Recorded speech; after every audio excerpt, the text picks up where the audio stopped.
चारों तरफ एक अजीब सा सन्नाटा फैला हुआ था। पूरा गांव इस यकाकक घटित हुए अनहोनी से दहल गया था। कितना विभत्स नजारा था वो।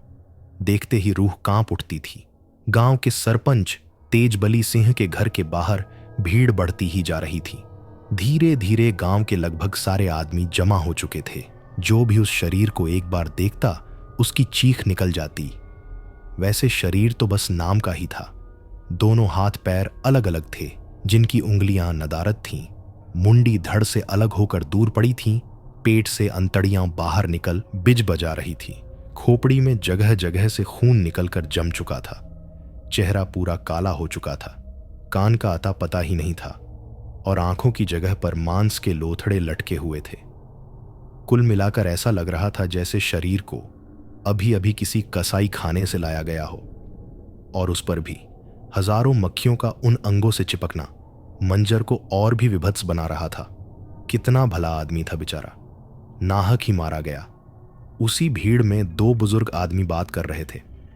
सही कह रहे हो भैया, आजकल तो अपने गांव देश के बाहर निकलकर नौकरी करने लायक भी नहीं रहा। अभी 2 दिन पहले ही मिला था, कितना खुश था अपनी जिंदगी से। कह रहा था, चाचा हमारा ट्रांसफर यहीं पर हो गया है, परसों तक ट्रांसफर लेटर भी मिल जाएगा। इस बार सहारनपुर जाना हमारा आखिरी बार होगा, 2 दिन में वापस आ जाएंगे। कुछ शाइन वाइन की बात कर रहा था। बेचारे तेज बली भैया एक ही ठो लड़का था, वो भी इतनी दर्दनाक मौत मारा गया। लेकिन एक बात हमारे पल्ले नहीं पड़ रही राजपति, आखिर उसकी किसी से ऐसी क्या दुश्मनी हो सकती है कि उसे ऐसी मौत मरना पड़ा, वो भी बाहर में। अरे ई कौनो दुश्मनी वुश्मनी नहीं है भैया, ई तो वही राकेश की औरत का काम है। एक तीसरे आदमी ने उन बुजुर्ग की बात काट अपनी बात रखी। कितनी बार कहे कि कुछ उताजोग करवा लो, लेकिन नहीं कहते रहे कि रमेश इन सब चीजन को नहीं। देखो चली गई बेटे की जान, मानता। ये क्या कह रहे हो राम बाबू, आज कल के जमाने में कौन इन सब बातों पर विश्वास करता है। हम सही कह रहे हैं भैया, अगर सरपंच जी ने हमारी बात मानकर समय रहते इसका निदान करवा दिया होता तो आज उन्हें इतनी बड़ी कीमत ना चुकानी पड़ती। अब कल का ही किस्सा ले लो। जब रमेश के मौत की खबर आई थी तो राकेश की मेहरारू जॉन खुशी मना रही थी कि का बताएं। क्या बात कर रहे हो राम बाबू, एक मरी हुई औरत कैसे खुशी मना सकती है। अरे ये अपने आंख ही देखा, हाल बता रहे हैं भैया। यकीन ना हो तो मुन्नन से पूछ लो। भीड़ में से मुन्नन को बुलाते हुए, ए मुन्नन तनिक बताओ तो भैया को वो कल रात वाली घटना। हाँ चाचा। राम बाबू चाचा सही कह रहे हैं।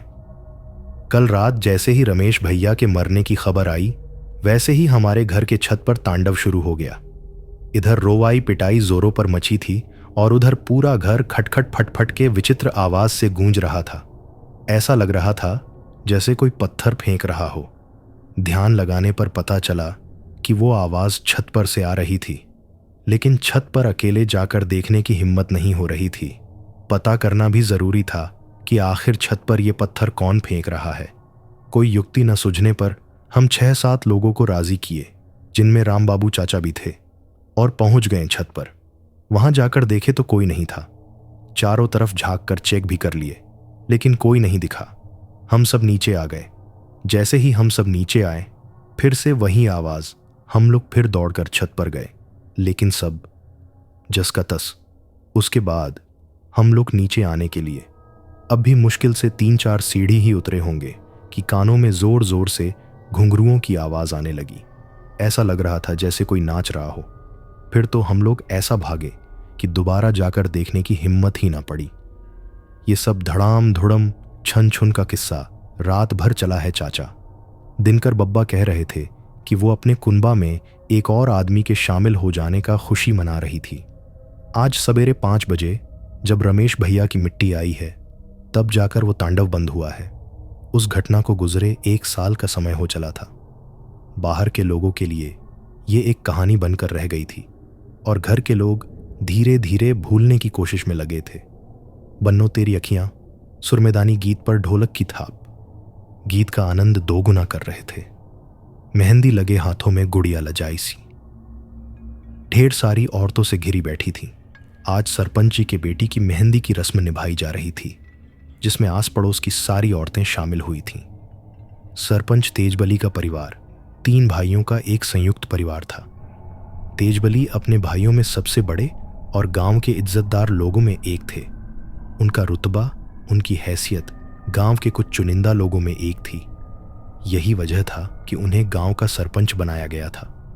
गुड़िया उनकी बेटी थी, जिसकी शादी 1 साल पहले ही होने वाली थी, लेकिन 28 साल के अपने इकलौते जवान बेटे की इतनी बर्बरता से मौत हो जाने की वजह से उन्हें यह शादी 1 साल के लिए टालनी पड़ी थी। गांव में जिस घर में ऐसी घटना घट जाती है, उस घर से कोई रिश्ता नहीं जोड़ना चाहता। वो तो सरपंच तेजबली के इज्जत और रुतबे का कमाल था, जिसने इस शादी को टूटने नहीं दिया। रात के 8 बज रहे थे। मेहंदी का रस्म पूरा हो चुका था। सारी औरतें अपने अपने घर जा चुकी थीं। नवंबर महीने की शुरुआत, न कड़ाके की ठंड, न उमस भरी गर्मी। मौसम एकदम सामान्य था। घर की बहुएं खाना बना रही थीं। बड़ी बुजुर्ग औरतें शादी की और तैयारियों में लगी थीं। घर की लड़कियां नाच गाने में मस्त थीं। आदमी बरामदे में बैठे 2 दिन बाद बारात के स्वागत से संबंधित बातों पर विचार विमर्श कर रहे थे, और लड़के बरामदे से लगे दालान में एकजुट हो कहानी किस्से का आनंद उठा रहे थे। और तभी अचानक से जो मौसम अभी सामान्य था, वो असामान्य होने लगा। मंद गति से बहती हवा धीरे धीरे तेज होने लगी थी। आकाश जो अभी साफ था, उसे बादलों ने घेरना शुरू कर दिया था। हल्की हल्की बूंदाबांदी भी शुरू हो चुकी थी। बच्चे बड़े सब मौसम का आनंद उठा रहे थे। गुड़िया की चाची ने गुड़िया से मजाक भी करना शुरू कर दिया। का गुड़िया कितनी बार कहें कि कड़ाही में खाना मत खाओ, लेकिन तुम मानो तब ना बुलाई ली, ना आंधी पानी अपने शादी में। और फिर अचानक से हुए बिजली की एक जोरदार कड़कड़ाहट से लोग सिहर उठते हैं। धीरे धीरे तेज होती हवा ने अब तूफान का रूप ले लिया था। हल्की बूंदाबांदी मूसलाधार बारिश में बदल गई थी। आकाशीय बिजली की कड़कड़ाहट की तेज गर्जना रह रहकर लोगों के कानों को झंझना दे रही थी। अकस्मात हुए इस मौसम परिवर्तन ने लोगों को हैरत में डाल दिया था। अभी अभी तो मौसम एकदम साफ था। ये अचानक से मौसम को क्या हो गया? बाहर बरामदे में बैठे आदमी आपस में बात कर रहे थे। पूरा घर, जो अभी थोड़ी देर पहले बिजली की रोशनी में नहाया था, अचानक से अंधेरे की गिरफ्त में आ चुका था। लाइट जा चुकी थी और घर के लोग टॉर्च जलाकर लालटेन आदि से घर प्रकाशित करने का प्रबंध कर रहे थे। गुड़िया जो लालटेन लेकर ऊपर की तरफ जा रही थी, उसके कानों में उसके भाभी की आवाज आती है, गुड़िया लालटेन लेकर तनिक यहां तो आओ। सीढ़ी खत्म होते ही दाईं तरफ एक औसार नुमा कमरा था। 1 साल पहले तक वहीं खाना बनता था, लेकिन जब से राकेश के औरत की मौत हुई थी, तब से लोग वहां खाना बनाना बंद कर नया रसोई घर बनवा लिए थे। कारण वो जगह राकेश की औरत का पसंदीदा जगह था, और उसकी मौत के बाद लोग उस जगह पर जाने से डरने लगे थे। कुछ महीने पहले तक दिन का खाना वहीं बनता था, लेकिन फिर लोगों ने धीरे धीरे वहां दिन का खाना भी बनाना बंद कर दिया था। गुड़िया ने चारों तरफ नजर दौड़ाई, लेकिन उसे कोई नहीं दिखा। मन का वहम समझ वो आगे बढ़ ही रही थी कि उसके कानों में फिर वही आवाज गूंजी, गुड़िया लालटेन लेकर तनिक यहां तो आओ, देखो यहां कितना अंधेरा है, हमें कुछ नहीं दिख रहा। वो आवाज सुन वो ठिठक जाती है। अरे ये तो भाभी की आवाज है, लेकिन वो औसार में क्या कर रही हैं? वो लालटेन ले आवाज लगाते हुए औसार नुमा कमरे के अंदर जाती है। भाभी, भाभी कहाँ हैं आप? लालटेन की लौ कम होने की वजह से उसे साफ साफ कुछ दिख नहीं रहा था। वो लालटेन की बत्ती बढ़ाती है। अब वो साफ साफ देख सकती थी। एक औरत मिट्टी के जलते हुए चूल्हे के पास उसके उलट मुंह करके एक पटरी नुमा पीढ़े पर बैठी थी। अरे भाभी, आप यहां क्या कर रही हैं? कोई जवाब ना पा वो फिर बुलाती है, भाभी आप कुछ बोल क्यों नहीं रही हैं? कहते हुए उसका कंधा पकड़कर जोर से हिलाती है। उसके झकझोरने पर वो औरत उसकी तरफ मुंह करती है। गुस्से से फुफकारती हुई, पूरी तरह से जल चुके चेहरे के साथ बिना आंखों वाली एक चुड़ैल को देख गुड़िया की चीख निकल जाती है, और इसी के साथ लालटेन उसके हाथ से छूट जाता है। उसकी चीख सुन जब तक लोग उस तक पहुंचते हैं तब तक लालटेन का कांच टूटने के साथ ही आग की एक तेज लपट उठती है और उसे अपने आगोश में लेती है। उसे लपटों से घिरा हुआ देख वो चुड़ैल जोर जोर से ठहाके लगाने लगती है। तब तक वहां घर वालों की भीड़ जमा हो जाती है। वो अभी भी वहां खड़ी जोर जोर से ठहाके लगा रही थी। उसके ठहाकों से सरपंच का पूरा घर थर्रा उठता है।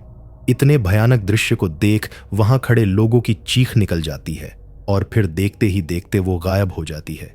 लपटें इतनी तेज थी कि कोई भी उस तक पहुंचने की हिम्मत नहीं जुटा पा रहा था।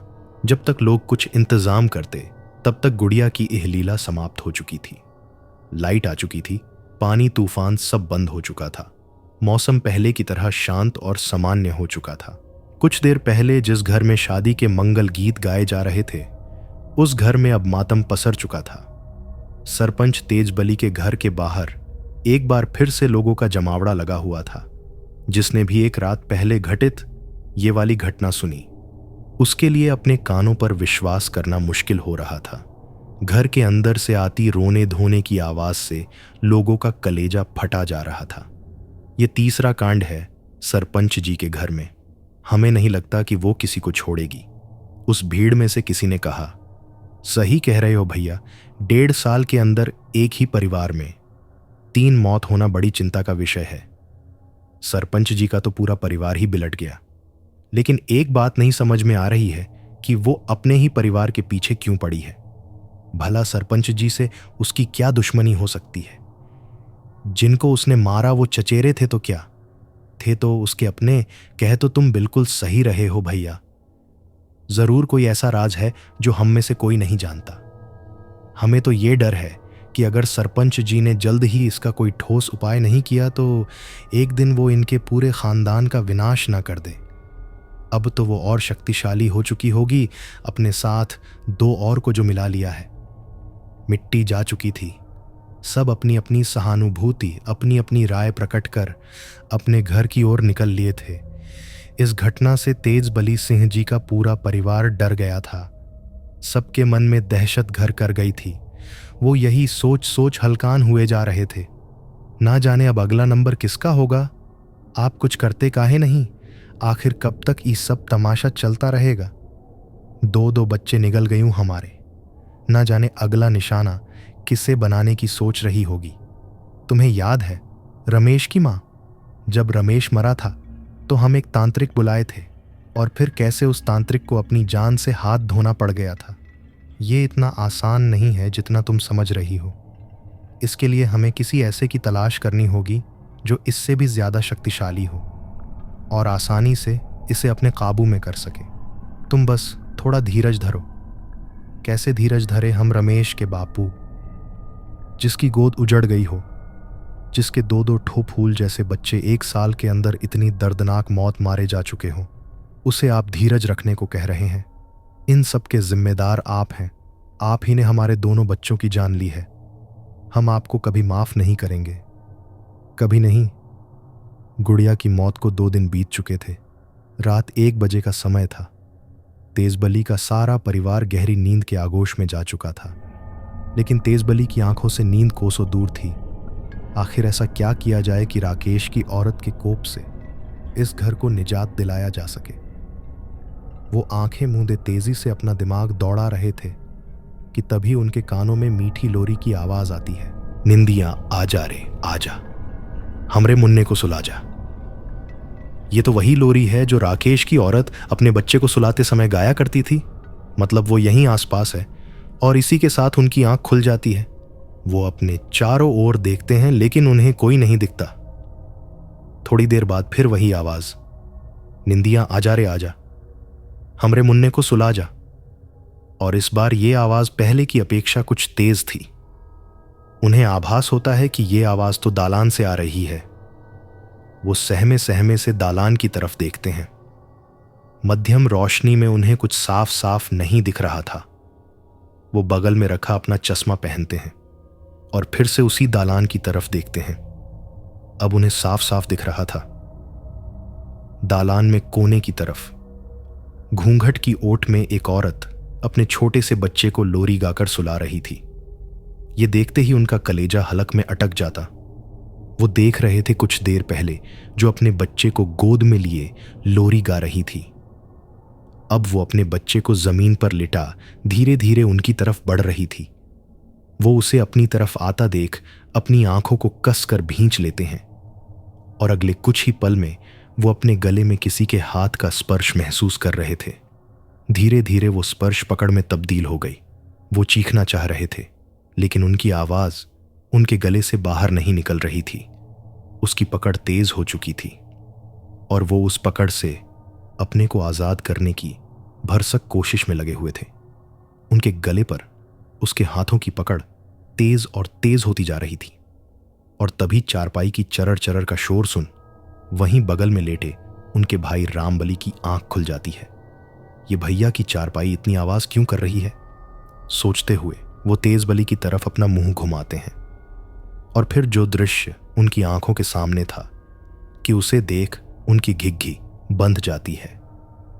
वो देख रहे थे एक औरत जिसका चेहरा घूंघट से ढका हुआ था, लेकिन उसके शरीर का जितना हिस्सा दिख रहा था उन हिस्सों में बड़े बड़े फफोले पड़े हुए थे जो जगह जगह से फट चुका था और उन फटे हुए फफोलों में से खून और पानी का मिश्रित द्रव निकल रहा था जिसकी दुर्गंध सांस लेना मुश्किल कर रही थी।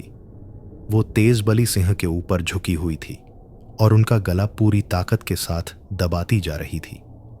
तेज बली छटपटाहट के साथ खुद को बचाने की जद्दोजहद में लगे थे। इतना देख रामबली चिल्लाने लगते हैं, छोड़ दो भैया को, अरे कोई बचाओ भैया को। ये क्या कर रही हो बहू? ये लाइन रामबली ने थोड़े प्यार से बोली थी। बहू शब्द सुन वो तेज बली सिंह के गले की पकड़ ढीली कर देती है और अपना चेहरा ऊपर की तरफ उठाती है। अचानक हवा का एक थपेड़ा आता है और उसका घूंघट हटा जाता है। उसका घूंघट हटते ही रामबली ने देखा वो बिना आंखों वाली चुड़ैल उन्हें लाचार भाव से लिप्त चेहरे से देख रही थी और फिर वो तेज बली का गला छोड़ उन्हें देखते हुए पीछे की तरफ घूमे बिना ही दालान की ओर बढ़ जाती है। वहां से अपना बच्चा उठाती और गायब हो जाती है। तब तक उनकी आवाज सुन सारे घर वाले जमा हो चुके थे। उस रात तेजबली सिंह का पूरा परिवार रात जागकर बिताता है। दूसरे दिन सुबह होते ही इस संबंध में तेजबली सिंह किसी ऐसे तांत्रिक के बारे में जानकारी जुटाना शुरू कर देते हैं जो उस चुड़ैल से उनके घर को निजात दिला सके। इस काम के लिए उन्होंने गांव के ही कुछ आदमियों को छोड़ रखा था। शाम तक उन्हें एक ऐसे पंडित जी के बारे में पता चला जो बहुत पहुंचे हुए थे और उन्हें इन सब कामों में महारत हासिल थी। लेकिन मुश्किल ये थी कि वो हर जगह नहीं जाते थे। जब ये बात तेजबली सिंह को पता चली तो उन्होंने पंडित जी को लिवा लाने के लिए खुद जाने का फैसला किया। इसके लिए उन्होंने अपने दोनों भाइयों को साथ लिया और निकल पड़े पंडित जी को लिवा लाने। अभी मुश्किल से वो 200 कदम भी नहीं चले होंगे कि पीछे से एक लड़का आवाज लगाता दौड़ा चला आता है। तेजबली और उनके भाई उस लड़के की आवाज सुन ठिठक जाते हैं। बाबा जल्दी चलिए, बाड़े में आग लग गई है। खबर सुनते ही वो लोग दौड़े दौड़े आते हैं। आकर देखते हैं पूरा बाड़ा धूं धूं करके जल रहा था। अंदर से मवेशियों के रंभाने और चिल्लाने की आवाज आ रही थी। कुछ लोग मिलकर आग बुझाने की कोशिश में लगे हुए थे, लेकिन आग बुझने की जगह और तेज होती जा रही थी। उन लोगों की समझ में नहीं आ रहा था क्या करें। उसकी लपटें इतनी तेज थी कि मवेशियों को बचाना तो दूर, वो बाड़े के नजदीक भी नहीं फटक पा रहे थे। काफी मशक्कत करने के बाद भी वो आग नहीं बुझा पाए और आखिरकार आग तभी बुझी जब उसे बुझना था। पूरा बाड़ा जलकर राख हो चुका था। मवेशी तड़प तड़प कर दम तोड़ चुके थे। 15 मिनट के भीतर सब कुछ बर्बाद हो चुका था। एक बार फिर से यह खबर सुनते ही पूरा गांव उमड़ पड़ा तेजबली सिंह के दरवाजे पर। आप कोई उपाय काहे नहीं करते सरपंच जी? ऐसे कब तक चलता रहेगा? उपाय करने ही तो जा रहे थे रामचरण। बाड़े में आग लगने की खबर सुन उल्टे पांव लौटना पड़ा। कुछ समझ में नहीं आ रहा है, क्या करें? हम जानते हैं ये सब हमें जाने से रोकने के लिए किया है उसने। पिछली बार भी उसने ऐसा ही करके उस तांत्रिक की जान ले ली थी। सही कह रहे हैं सरपंच जी, है तो वो बड़ी ही खतरनाक, बहुत बुरा हुआ इनके साथ। बेचारे बेजुबान मवेशी, भी नहीं बच पाए उस पिशाचिनी के कोप से। हमें नहीं लगता भैया कि वो इतनी आसानी से कुछ भी करने देगी। इसके लिए कोई और तरकीब लगानी पड़ेगी। जो भी तरकीब लगानी है जल्दी लगाओ राजपति, क्योंकि अब हमारे पास ज्यादा समय नहीं बचा है। उस रात तेजबली सिंह का पूरा परिवार रात जागकर बिताता है। दूसरे दिन सुबह होते ही इस संबंध में तेजबली सिंह किसी ऐसे तांत्रिक के बारे में जानकारी जुटाना शुरू कर देते हैं जो उस चुड़ैल से उनके घर को निजात दिला सके। इस काम के लिए उन्होंने गांव के ही कुछ आदमियों को छोड़ रखा था। शाम तक उन्हें एक ऐसे पंडित जी के बारे में पता चला जो बहुत पहुंचे हुए थे और उन्हें इन सब कामों में महारत हासिल थी, लेकिन मुश्किल ये थी कि वो हर जगह नहीं जाते थे। जब ये बात तेजबली सिंह को पता चली तो उन्होंने पंडित जी को लिवा लाने के लिए खुद जाने का फैसला किया।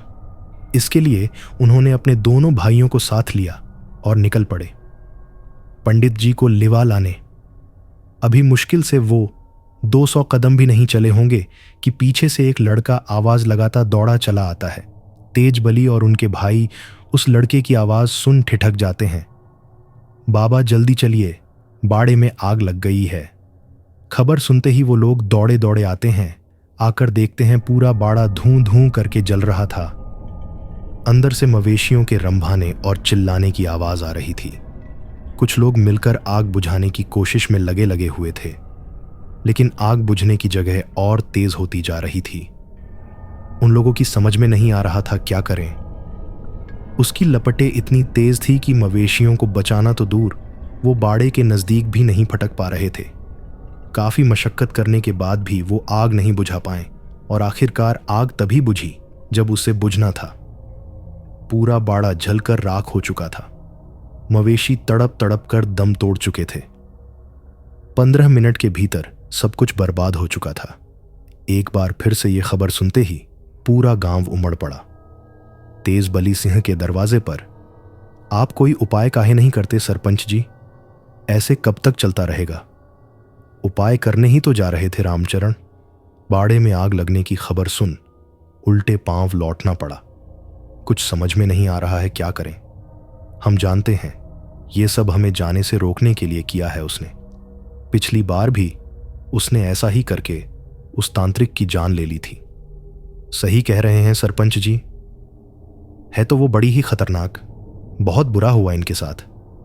बेचारे बेजुबान मवेशी भी नहीं बच पाए उस पिशाचिनी के कोप से। हमें नहीं लगता भैया कि वो इतनी आसानी से कुछ भी करने देगी। इसके लिए कोई और तरकीब लगानी पड़ेगी। जो भी तरकीब लगानी है जल्दी लगाओ राजपति, क्योंकि अब हमारे पास ज्यादा समय नहीं बचा है। क्या पता कल को पूरा गांव इस डायन के प्रकोप का भाजन बन जाए। सही कह रहे हो भैया, जल्द ही कुछ करना होगा, वो भी बड़े ही गुपचुप तरीके से, जिसकी भनक इस डायन को ना लगे। और फिर उसी रात करीब 9 बजे तेजबली सिंह के घर एक पंडित जी का आगमन होता है। पंडित जी के आने की खबर सुन घर के बाकी लोग बाहर निकल उन्हें घेर कर खड़े हो जाते हैं। आपका बहुत बहुत धन्यवाद महाराज, जो आप यहां आने के लिए राजी हो गए। अब आप ही बचा सकते हैं हमें उसके प्रकोप से, कहा। तेजबली सिंह ने पंडित जी के पैर छूते हुए, कल्याण हो बच्चा, ईश्वर सब भला करेंगे। मैं कुछ करूं इससे पहले मैं एक बार तुम्हारे पूरे घर का निरीक्षण करना चाहता हूं। जी महाराज, जरूर करें, बस आप कुछ भी करके हमें इस मुसीबत से छुटकारा दिलवा दें। इसके बदले आप जो कहेंगे आपको हम देने के लिए तैयार हैं। आए जिसको दे ऊपर वाला दे बच्चा। हम इंसान किसी को क्या दे सकते हैं? ये रुपया पैसा हमारे लिए माटी के समान है। पंडित जी के बगल में खड़ा उनका शिष्य जो उनकी बातों को सुन रहा था, उसने तेजबली सिंह को पंडित जी के गुणों से अवगत कराते हुए कहा, गुरुजी, आपके यहां किसी प्रलोभन से नहीं आए हैं। ये तो जल्दी कहीं जाते भी नहीं। वो तो आपके यहाँ की इतनी बड़ी समस्या सुन मास्टर जी के बहुत विनती करने पर यहाँ आने के लिए तैयार हुए हैं। भाग्य प्रबल था आपका जो आपको इनके दर्शन हो गए। अब आप तनिक भी चिंता न करें। हमारे गुरुजी ने आज तक बहुतों का उद्धार किया है। अब जब इनके पांव आपके यहाँ पड़ गए हैं तो बस इतना समझ लीजिए कि आपकी मुसीबत बहुत जल्द दूर होने वाली है। चलें, अब आप एक बार इन्हें पूरे घर का निरीक्षण करवा दें।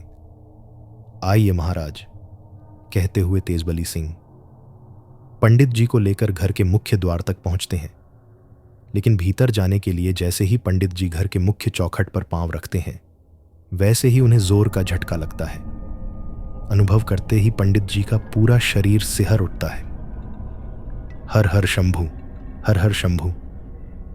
क्या हुआ महाराज, आप रुक क्यों गए? अंदर आइए। पंडित जी को दरवाजे पर ही ठिठका देख तेजबली सिंह पूछते हैं। उसकी आत्मा हमें भीतर आने से रोक रही है बच्चा। वो कोई ऐसी वैसी आत्मा नहीं, बहुत ही ताकतवर और हठी आत्मा है। इतना कहने के साथ ही पंडित जी ने अपनी आंखें बंद की और मन ही मन कुछ मंत्र पढ़ने लगे। उस मंत्र का प्रभाव ऐसा था कि उन्होंने उस चौखट को बिना किसी रुकावट के आसानी से पार कर लिया। पूरे घर का निरीक्षण करने के बाद उन्होंने कहा, यहां तो अनेकों बुरी शक्तियों ने अपना डेरा जमाया हुआ है। इनको यहां से निकालना इतना आसान नहीं होगा। कारण इस घर से उनकी आत्माओं का जुड़ाव बहुत पुराना है, और जिस जगह से किसी आत्मा का जुड़ाव हो जाता है, उस जगह को छोड़ना हर एक के लिए मुश्किल हो जाता है। फिर वो चाहे एक जीता जागता इंसान हो या किसी मरे हुए शरीर की आत्मा। लेकिन फिर भी मैं अपनी तरफ से पूरी कोशिश करूंगा। भगवान शंभुनाथ अगर चाहेंगे तो बहुत जल्द ही वो बूढ़ी शक्तियां यहां से चली जाएंगी। लेकिन इसके लिए मुझे एक पूजा करनी होगी। ये पूजा अर्धरात्रि 12 बजे से शुरू होगी, जो पूरे 4 घंटे चलेगी। तत्पश्चात मैं उन बुरी शक्तियों का आवाहन करूंगा। ये पूजा हमें आज रात्रि ही करनी होगी, क्योंकि आज भोलेनाथ का दिन है। अगर ये पूजा उनके दिन घड़ी में की जाती है तो भोलेनाथ प्रसन्न हो उस कार्य को हर हाल में सफल बनाते हैं। हर हर शंभू। अभी 10 बज रहे हैं। ठीक 12 बजे से पूजा शुरू होगी। तब तक उस पूजा के लिए ये कुछ विशेष प्रकार की सामग्री है, आप इसका इंतजाम कर लें। और हां, एक बात और, उस पूजा में परिवार के प्रत्येक सदस्य का उपस्थित रहना अनिवार्य है। इसलिए ध्यान रहे कि आज की रात कोई सोए ना। रात 12 बजते ही पंडित जी पूजा करना प्रारंभ कर देते हैं, और जैसा कि पंडित जी ने कहा था, उनके कहे अनुसार उस पूजा में परिवार के सभी सदस्य मौजूद रहते हैं। ये पूजा करीब 4 घंटे चलती है, जिसमें उन्होंने मंत्र बोलने के लिए उपांशु जप का प्रयोग किया था। ये जप वो जप होता है जिसमें ओष्ठ और जीभ हिलते हुए दिखाई देते हैं, लेकिन आवाज सुनाई नहीं देती।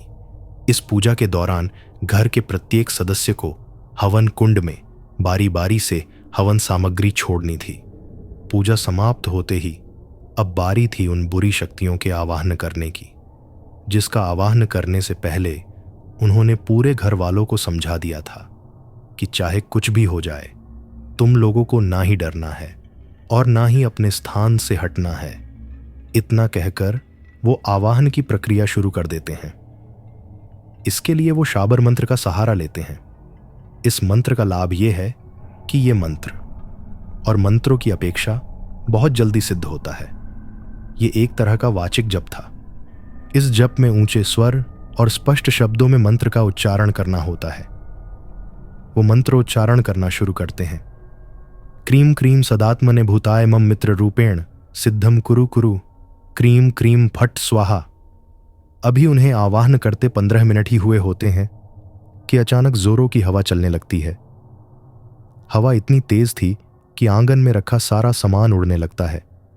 पूरे घर से पटपुट की आवाज आनी शुरू हो जाती है। पूरा घर इस प्रकार से हिलने लगता है जैसे भूकंप आ गया हो। इसके बावजूद पूरा घर उसके इस कृत्य से ना ही डरा और ना ही अपनी जगह से हिला। वो बुरी शक्ति उस हवा के द्वारा शिव जी को प्रसन्न करने के लिए प्रज्वलित किया हुआ दीपक बुझाने की चेष्टा करती है, लेकिन नाकामयाब रहती है।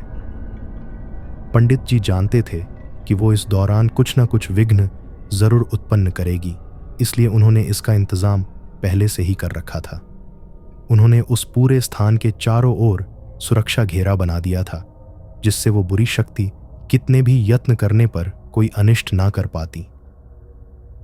पंडित जी अपना ध्यान बिना भटकाए मंत्र बोलना जारी रखते हैं। क्रीं क्रीं सदात्मने भूताय मम मित्र रूपेण सिद्धम कुरु कुरु क्रीं क्रीं फट स्वाहा।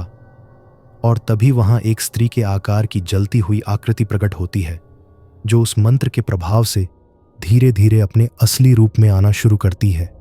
उसके असली रूप में आते ही पूरा घर उसके अट्टहास से गूंज उठता है। उसका ये रूप देख सभी घर वाले सहम उठते हैं और डर के मारे एक दूसरे का हाथ थाम लेते हैं। पंडित जी बिना रुके मंत्र बोलना अभी भी जारी रखते हैं। उनके इस तरह से लगातार मंत्र बोलते रहने की वजह से वो बुरी शक्ति अपना अट्टहास बंद कर तेज आवाज में गरजती है, ए पंडित बंद कर ये मंत्र बोलना, वरना तुम्हारा भी वही हश्र होगा जौन तांत्रिक का हुआ था। कोका लगता है इस तरह से तू हमको अपने वश में कर लेगा। ये गलत फहमी है तुम्हारी। तू हमको बुला तो लिया है, लेकिन इतना आसान नहीं है। हमको वश में करना कहने के साथ ही वो एक बार फिर जोरों के ठहाके लगाने लग जाती है। पंडित जी मंत्र बोलते बोलते ही चांदी के पात्र में रखे हुए जल को अंजुरी में लेकर उसके ऊपर छिड़क देते हैं। उस जल के पवित्रता और उस मंत्र के प्रभाव से वो अट्टहास करना बंद कर छटपटाने लग जाती है। ए पंडित, देख, तू ऐसा नहीं कर सकता हमरे साथ। रोक दे तू ये सब। आखिर तू चाहता का है। उस चुड़ैल को पूरी तरह से अपने वशीभूत होता देख पंडित जी उससे कहते हैं, देख, मेरी तुझसे कोई दुश्मनी नहीं है। मैं केवल इतना चाहता हूं कि तू अपने साथियों के साथ ये घर छोड़कर चली जा। नहीं जा सकते। वो क्रोध से फुफकारती हुई बोली, देख, अगर तू मेरी बात मान लेगी तो मैं तेरी आत्मा को हमेशा के लिए मुक्त कर दूंगा। तुझे इस योनि से मोक्ष दिला दूंगा। नहीं चाहिए हमें कोनो मुक्ति युक्ति। हमें बदला चाहिए। बदला का तू हमें बदला दिला सकता है। बोल का तू हमारी मदद करेगा। किससे बदला लेना चाहती है तू? और किस बात का बदला लेना चाहती है? ये तो तुम तेजबली से पूछो। क्यों रे तेजबली, बताता काहे नहीं कि हमें क्या चाहिए? बोल बोल ना। तू नहीं बोलेगा। हम जानते हैं कि तू नहीं बोलेगा। चल फिर मरने के लिए तैयार हो जा। आज तो हम तुमको अपने साथ लेकर ही जाएंगे। कहने के साथ ही वो तेजबली पर झपट पड़ती है और उनका गला पूरी ताकत से दबाने लग जाती है। उसे अनियंत्रित होते देख पंडित जी एक बार फिर उसी पात्र का पवित्र जल मंत्र बोलते हुए उसके ऊपर छिड़कते हैं। जल पड़ते ही वो तेजबली सिंह का गला छोड़ दूर हट जाती है और जलन से कराहने लगती है। ऐ पंडित, देखो, हमें छोड़ दो। हम तुम्हारा कब बिगाड़ा है जो तुम हमें परेशान कर रहे हो? हम तो खुद ही मरे हुए एक परेशान दुखी आत्मा हैं। ये सब करके तुम हमें और दुखी ना करो। देखो, हम तुमसे विनती करते हैं, हमारा बदला पूरा हो जाने दो। हम अपने आप यहां से चले जाएंगे। तो ऐसे नहीं मानेगी तू? रुक, अभी बताता हूं तुझे। पंडित जी मंत्र बोलना शुरू करते हैं। उन्हें मंत्र बोलता देख वो चुड़ैल पंडित जी से गिड़गिड़ाने लगती है। तुम हमें मुक्त करना चाहते हो ना, लेकिन ये बात जान लो, हम कभी मुक्त नहीं हो सकते। अपने दिल पर इतना बड़ा बोझ लेके हम कैसे मुक्त हो सकते हैं? हमारी आत्मा तबै मुक्त होगी जब हमें इंसाफ मिलेगा, और वो इंसाफ हमें बदला लेकर ही मिलेगा। उसकी बात सुन। तेजबली जो अब तक चुप थे बोल पड़ते हैं, देखो बहू, दया करो। तुमने हमारे दोनों बच्चों को तो मार ही दिया। अब तो रहम करो हमारे ऊपर। रहम? हाँ, तुम रहम की बात करते हो तेजबली। तुम भूल गए तेजबली, हमने भी तुमसे रहम की भीख मांगी थी। तुम्हारे सामने रोए थे, गिड़गिड़ाए थे। का तुमने हमरे ऊपर रहम किया था? नहीं ना। तो फिर हम तुम्हारे ऊपर रहम कैसे करें? अगर तुम भूल गए हो तो हम तुम्हें याद करा देते हैं। याद करो तेजबली, जब तुम हमरे ऊपर भरे समाज में चरित्रहीन होने का लांछन लगाए थे, पूरे गांव, पूरे समाज में हमें कहीं भी मुंह दिखाने लायक नहीं छोड़े थे। ये तुम क्या कह रही हो?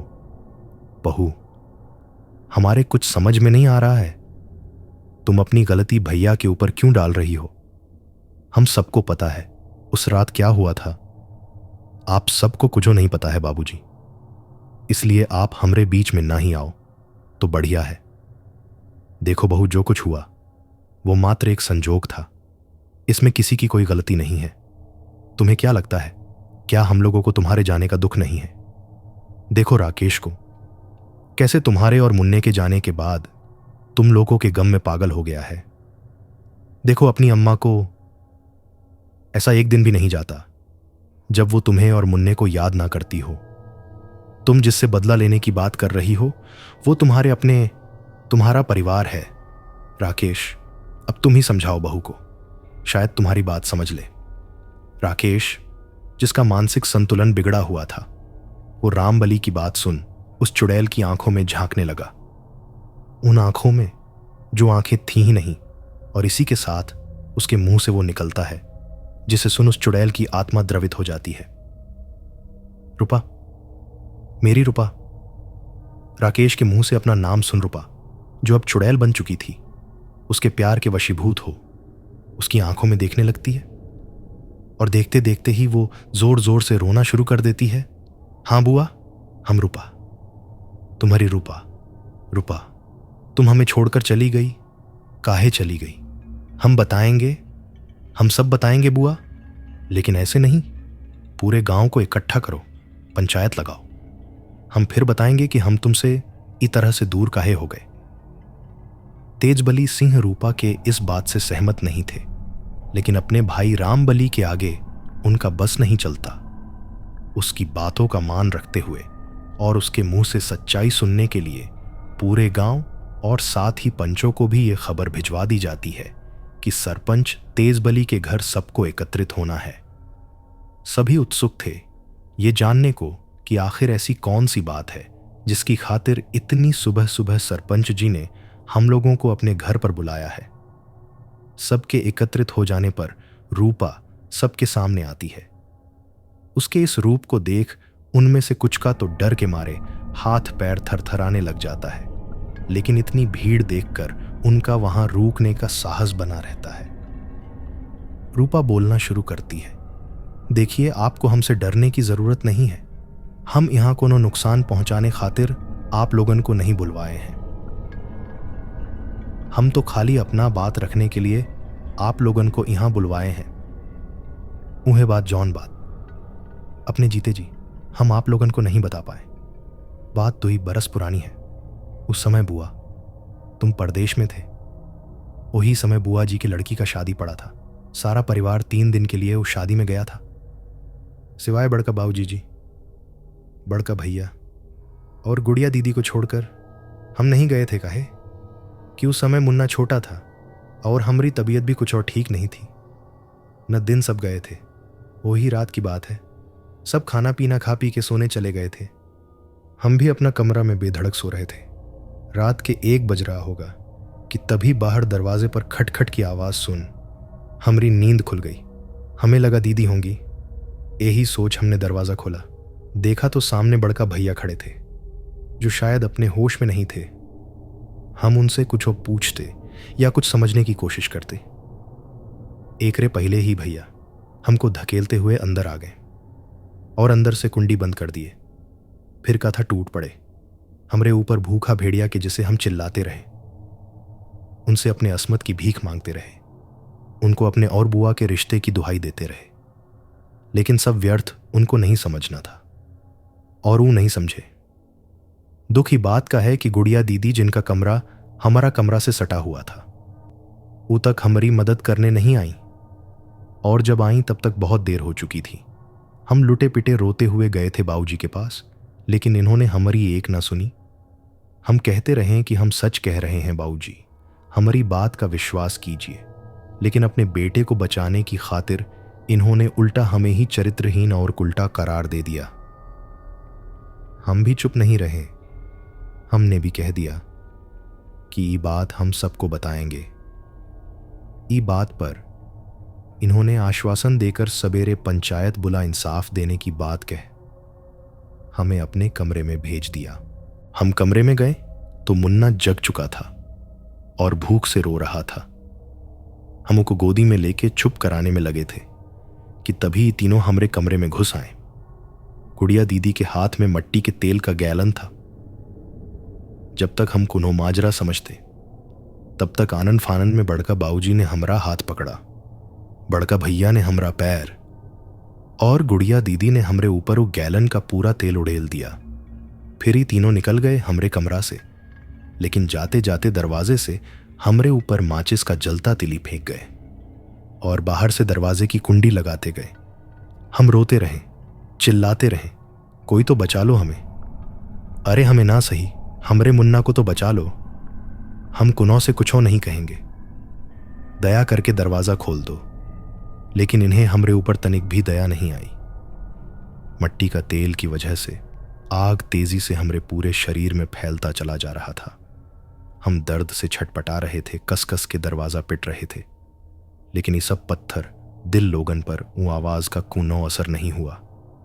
मुन्ना जॉन की रो रहा था, वो भी रोता हुआ हमसे आकर लिपट गया।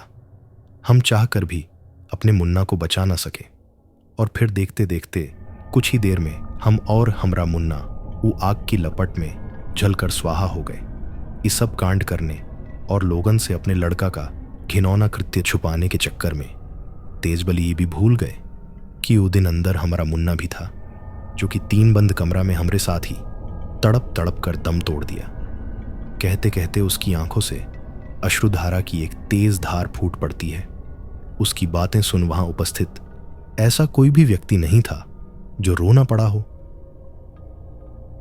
इतने पर भी इनका जी नहीं भरा तो ये लोगन ने पूरा गांव, पूरा परिवार और पूरा समाज के सामने हमें चोर साबित कर दिया। अपना घिनौना सच छुपाने की खातिर ये लोगन ने सबको ही बताया कि हम इनके कमरा से बड़की अम्मा का गहना चोरी करते हुए रंगे हाथ पकड़े गए थे। जॉन बात से शर्मिंदा हो, हम खुद ही मुन्ना को लेकर अपने ऊपर मट्टी का तेल छिड़क अपनी जान ले लिए। बोलो तेजबली का, हम झूठ कह रहे हैं। बोलो तुम्हारी बोलती बंद काहे हो गई। बताओ इन लोगन को कि हम चोर हैं। बताओ तेजबली कि हमने खुद ही अपने ऊपर मट्टी का तेल छिड़क अपने मुन्ने समेत खुद को जला लिया था। बताओ तेजबली, बताओ। तुम का समझे थे कि हमरे मरने के साथ ही तुम्हारा वो राज भी हमरे साथ ही स्वाहा हो जाएगा, लेकिन तुम भूल गए तेजबली, ऊपर वाले के लाठी में आवाज भले ही नहीं होता, लेकिन जब ओकी मार पड़ती है तो आदमी कहीं का नहीं रहता। उसकी बातें सुन पूरा गांव दंग था। किसी को समझ नहीं आ रहा था कि वो क्या कहें। तेजबली का गर्दन शर्म से नीचे झुका हुआ देख गांव वालों और पंचों को पूरा यकीन हो गया कि राकेश की औरत की कही एक एक बात सच है। अब आप ही लोग बताओ का हम गलत किए हैं। अगर हम गलत किए हैं तो अभी पंडित जी हमें भस्म कर दें, हम कुछ नहीं बोलेंगे। लेकिन अगर हम गलत नहीं किए हैं तो हमें आप लोगन से इंसाफ चाहिए। का करेंगे आप हमारी मदद? बोलिए का पाखंडी को जो आप लोगन का सरपंच बना बैठा है और आप लोगन से सच्चा बना फिरता है, उसको सजा देने में आप हमारी मदद करेंगे। बोलिए, बोल बाबूजी का, आप करेंगे हमारी मदद, देंगे हमारा साथ। रामबली जो अब तक इन सब बातों से अनजान थे, वो रूपा के ऐसा कहते ही फफक फफक कर रोने लगते हैं। हम तुमसे किस मुंह से माफी मांगे बहू? हम तो तुमसे अपनी नजर भी नहीं मिला पा रहे हैं। बताओ, इतना कुछ हो गया हमारे पीठ पीछे और हमें इसकी भनक तक नहीं लगी। हम सब तुम्हारे गुनहगार हैं बहू, तुम हम सबको सजा दो। बहू, तुम हम सबको सजा दो। नहीं बाबूजी जी, उस सब में आप लोगन की कोनो गलती नहीं थी। आप लोग तो कुछ और जानते ही नहीं थे। हमें तो केवल तेजबली से बदला चाहिए बाबूजी, आप लोगन से नहीं। एक स्वर में एक ही बात बोलता है और ये देखकर तेजबली के होश उड़ जाते हैं जब पूरा गांव एक झूठ हो। रूपा, तुम इस पापी से अपनी दर्दनाक मौत का बदला लो, हम सब तुम्हारे साथ हैं। इतना सुनते ही तेजबली के हाथ पैर फूल जाते हैं। वो तुरंत रूपा के पैरों पर गिर पड़ता है और अपने किए की माफी मांगते हुए कहता है, देखो रूपा, तुम्हारे साथ जो कुछ भी हुआ, हम मानते हैं कि वो सब नहीं होना चाहिए था, लेकिन हम मजबूर थे। अपने लड़के के मोह में हम पागल हो चुके थे, इतने कि हम तुम्हारा दर्द नहीं समझ पाए। बहुत बढ़िया सरपंच, अपने लड़के के मोह में तुम इस कदर अंधे हो गए कि तुम ई तक भूल गए कि हम भी कूनों की बेटी, कूनों की माँ, कूनों की पत्नी हैं, जो तुम्हारे ऊपर खुद से भी ज्यादा भरोसा करके हमें तुम्हारे भरोसे छोड़ कर गए थे। तुमने वो भाई का भी लाज नहीं निभाया तेजबली। ये सब छोड़ो, तुम ये कैसे भूल गए तेजबली कि हम तुम्हारे पुत्रवधू हैं। तुम्हारे खानदान की बहू, तुम्हारे अपने सगे भाई के बेटे की पत्नी, तुम्हें तनिक भी शर्म नहीं आई ऐसा करके? ये करते हुए तुम ये किसे भूल गए कि तुम भी एक बेटी के बाप हो? किसे तेजबली? किसे? काहे ही खातिर हमरे बाबूजी जी हमरा शादी तुम्हारे घर में किए थे? बोलो तेजबली, बोलो। आज हम सुनना चाहते हैं तुम्हें, और केवल हम ही नहीं, हम सब सुनना चाहते हैं तुम्हें। इतनी देर से राकेश, जो गुमशुम होकर रूपा की बातों को बड़े गौर से सुन रहा था, रूपा के मुंह से शादी का नाम सुनते ही बेतहाशा चिखने लगता है। किसी को मत छोड़ना रूपा, तुम सबसे गिन गिन कर बदला लेना। हम तुम्हारे साथ हैं, हम करेंगे तुम्हारी मदद, हम करेंगे रूपा। हम इन्हें जिंदा रहने का कोई हक नहीं है। तुम्हें मार दिया इन्होंने, हमारी रूपा को मार दिया तुम लोगों ने। सब के सब मरोगे, कोई भी नहीं बचेगा। हमारी रूपा के हाथों से अब कोई भी नहीं बचेगा। कहते हुए वो ताली बजाकर जोर जोर से हंसने लगता है। हाँ हाँ, अब आएगा मजा, जब अपने रूपा के हाथों हम देखेंगे मौत का तांडव। आओ रूपा, मारो मारो इन्हें, मारो रूपा, हम कहते हैं मारो। और फिर वो होता है जो शायद वहां खड़े हर एक के लिए कल्पना से परे था। एक तेज आग की लपट उठती है और तेज बली को अपने आगोश में ले लेती है, और देखते ही देखते तेज बली का शरीर जलकर खाक हो जाता है। बचती हैं तो सिर्फ उसकी अस्थियां।